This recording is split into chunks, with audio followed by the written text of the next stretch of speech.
I'm Corbett Wall with DV Auction, here with your feeder flash for Wednesday, February the 10th, brought to you in part by Bromwich Commodities. Tell you what, they got an office located right there in the big fancy flagship location of Bluegrass Stockyards in Lexington, Kentucky. Candy Sullivan in charge there. She's actually been working out of her home a lot here the last several months due to the pandemic, but she can still take care of whatever your needs are. If you're interested in hedging your investment, whether it be grain or livestock, if you're interested in speculating, maybe you want to do an option scenario or something like that, or just interested in how it all works and think you want to open an account so you can be ready to do something whenever you get a chance, then get a hold of Candy Sullivan there. Go to bromwichcommodities.com. Now keep in mind, there's no guarantee you're going to make money. It's a risk. You can and will lose money. I can testify to that. But if you want more information, go to bromwichcommodities.com.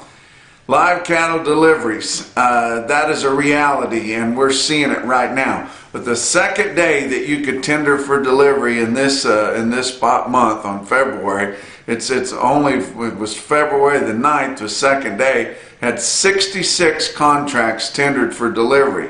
A lot of people don't even realize that they do that anymore. They just think whenever you take a position on your ag commodities, you're either betting on it to go higher or you're betting on it to go lower. On several of them you still deliver.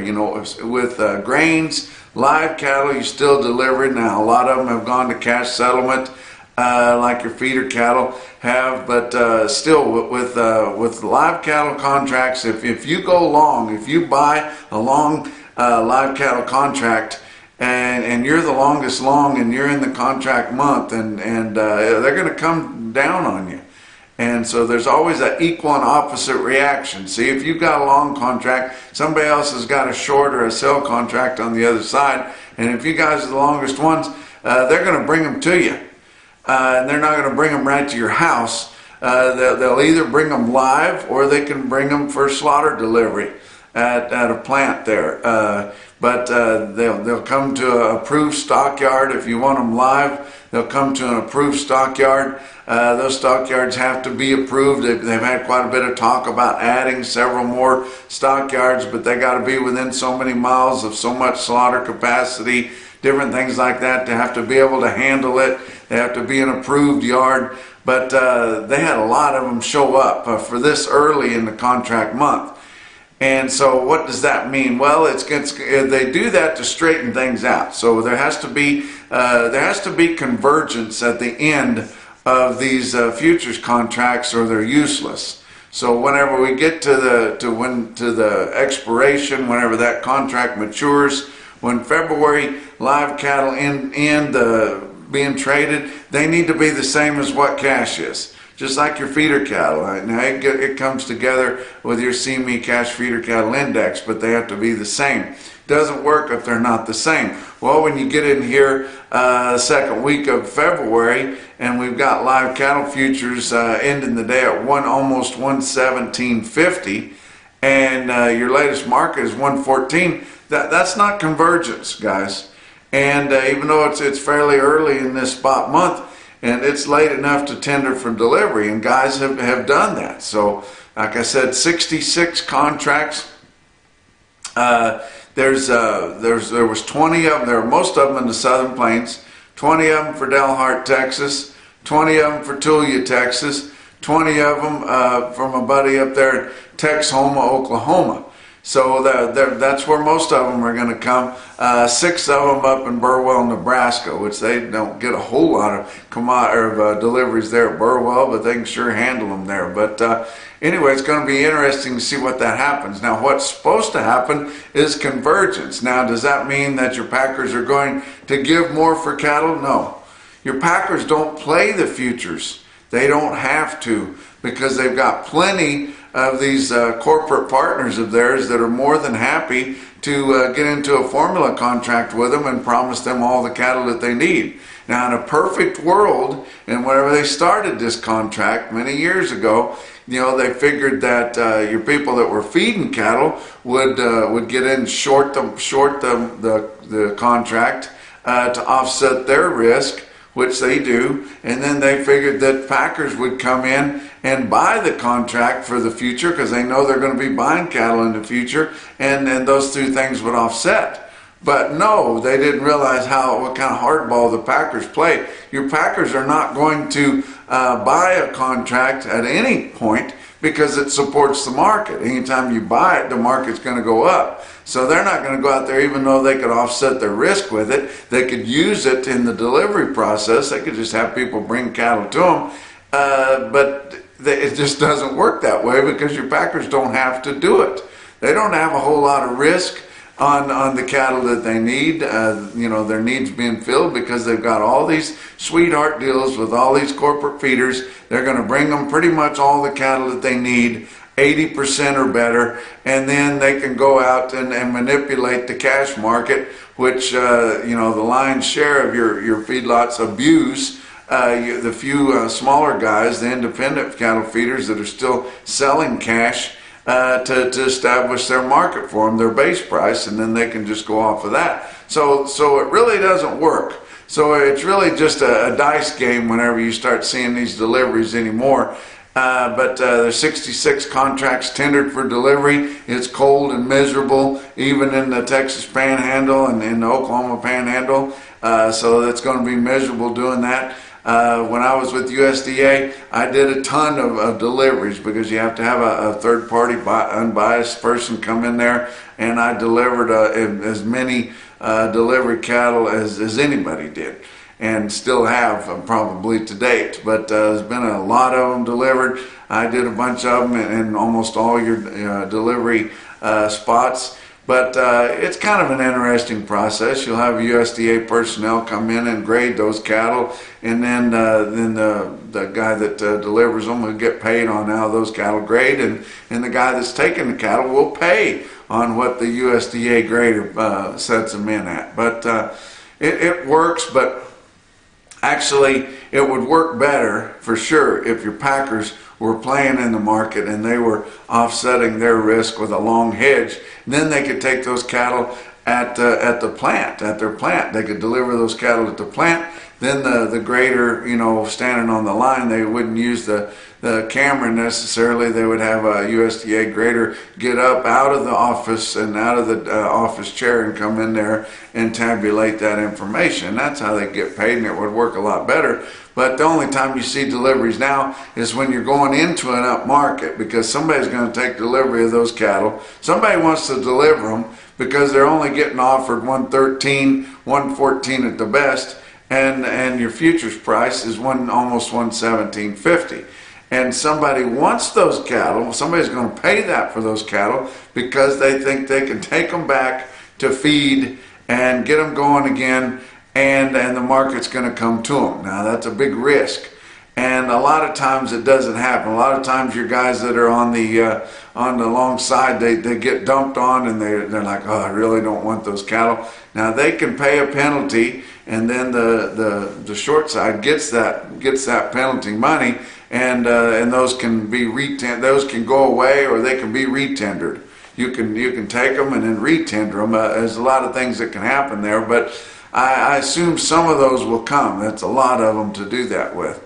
But anyway, it'll be interesting to see how that happens. It'll be interesting to see if there's a whole lot more of them that happen, because there's still about over 10,000 open enters contracts out there. So they deliver a contract. It's not necessarily a load of cattle. It's 40,000 pounds of cattle, give or take, right in there. So it's actually a train car load. That's how up to date things are. It's a train car load of cattle, but you can haul them off in less trucks than what the contracts are that you fill. But it's bitterly cold. You guys know that. It's pretty much everywhere. A lot of sale barns have canceled their sales for this week. If they had mid to late week sales, especially Thursday, get up in the Midwest, it's supposed to be really nasty, and a lot of them have already canceled their sale there for that. Your feedlots, there's not going to be much weight gain happening this week. Whatever feed you roll out to those cattle, they're pretty much just going to be burning that up with energy to stay warm. And so they're going to be burning most all those calories up. But for you guys that don't know, the cattle aren't really suffering out there, especially those in the feedlot. They're getting that hot feed sent to them. You drive by a feedlot on a cold day, and I remember one time I was driving with several of people that I knew, and it was the temperature on the pickup was showing 20 some below zero, and we drive by a feedlot and you see these fat cattle sitting around, and they're laying down chewing their cud, and you can just see the steam coming off of them. That rooming that they have in there is like a furnace, and it keeps them warm, and they're not suffering out there near as bad as the people that are trying to take care of them. Now you start talking about cold and wet at the same time, that's a different story. That's just like anything else. When it's cold and wet and they're shivering, I tell you that's just miserable, and about all you can do of them is try to provide a dry place to lay down and get them out of the wind a little bit. Let's talk about your futures market, which is what caused all the changes. We saw a few deliveries that were tendered on Monday. We thought that would bring the futures on your February live cattle down a little bit and more in line with a smaller basis, and we figured we'd gain or at least keep fully steady what our prices were on your fat cattle. But whenever we saw the board come up, that's what changed everything, and I mean threw everybody for a loop. But February live cattle futures up 87 cents on the day. They were up more than that at one point, but ending the day at 117.45. April was up a lot more than what it closed at one point, but ended up down 12 cents. But it was up well over 125 earlier in the day, but ended up settling at 123.82. You're going out front from there. Your June was down 37 all the way to next June, which was up 40. But March feeder cattle, I tell you what, your feeder cattle had big gains, and it had a lot to do with what happened in your corn market there. But March feeder cattle up $1.20 at 138.65. April up $1.70 at 143.17. Going out from there, and they were all up $1.15 to $1.50, and it's almost like your feeder cattle contracts just have a pulley in between them as to what corn's doing. Well, we did have that USDA report that come out on Tuesday, and what it says is increased exports, and a lot of that influenced by Japan. Now that they got their old buddy in the White House there, and he's been kissing their ass and likely to keep doing it, then they're going to make it look good for him, and they're going to continue to order things. But the heck of it is they've depleted the rest of the globe for the most part, is why they've come in and started buying so much of our ag products, and including our animal proteins. But so lower ending stocks, but it all had to do with what the trade estimates were, and it wasn't all that bullish for corn. So corn actually goes down 7.5 cents on March corn, ending the day at 5.56 1/4. Now they called it fairly neutral for the beans, but they're just so volatile. And they've went up and down and traded in a bigger range in the last couple 3 weeks than they normally do in a whole year, but ended up 14 cents higher, over $14 a bushel now for beans, 14.01 3/4. And like I've said before, we don't roll whole beans out to those cattle, but almost all of your rations include some kind of a soybean product, whether it's oil or meal or whatever it is, but it makes a huge effect on your feed costs there. But just a big kind of crazy day on your futures, and getting a lot of texts and calls from people, and what's going on? And so a lot of eyes were looking out to see what would happen in your fat cattle trade on Tuesday. Now, didn't have any really much trade out there. The only thing we had was your cash pools. And so they included the Kansas cash pool. This is all through Consolidated Beef Producers. I've been talking about this for the last 2 or 3 weeks or so. But, they're asking feedlots to just give them a sampling of their cattle, give them a pin of their cattle. They're wanting the better kind of grid cattle on there. And they're doing a sealed bid. You let Consolidated Beef Producers handle that deal for you. They charge less than $2 a head to do it, and you're being part of the solution and not part of the problem. Even some of the big corporate feed feedlots are doing it, and some of you guys that are in that position, you should be doing it too to help out. What's it going to hurt to give them a pin to kind of get the trade rolling again? You know, that morning, if you would have just asked somebody in the country to give you over steady money for the cattle, they wouldn't do it. But on the Texas cash pool and the Kansas cash pool, which they didn't have hardly any receipts in at all, less than 200 head, guys. For all you Kansas feed yards out there, what would it hurt for you to call up Consolidated Beef Producers and give them a pin to market for you every week? I can't understand why everybody doesn't do it. They had 700 or 800 in Texas there, but they had multiple bids, multiple good, honest bids from packers. They're wanting an opportunity to show that they want to do something too. Well, the top sealed bid that got the cattle was $114.20. And you think, well, that's not too much. Look at your February live cattle, $117.45. Yeah, but the best we could do holding all the way to Friday late was $114 last week. So we've already got established trade from a competitive sealed bid deal there, and you had bids running from $113.01 all the way up to $114.20. That's a pretty honest way to do things, guys, and it kind of gets the ball rolling. And it just makes so much difference. The deal could really work if everybody would throw in a little bit. And they're not wanting the world, and they're not making any money off the deal, really. If you think of what it costs for them to get around and do all this, you know, less than $2 a head, but they're trying to help the industry, trying to get the deal rolling. You know, they'd like to have a couple thousand in each of their trading regions there, maybe 2,500 to get the deal rolling. You know, I don't understand why we can't get that going. You know, they don't even get enough cattle in there, as many big feedlots as we have, especially in the Southern Plains. They can't get as many cattle into that sealed bid cash pool as just a moderate sale barn gets in a week's time. It's kind of ridiculous, but it is working, and I think it would work better. There's no doubt that it would work better if we get more people to throw in on it. But that was the only sales we saw in the 5-area feeding region, was the $114.20 Texas and Kansas cash pool there through Consolidated Beef Producers.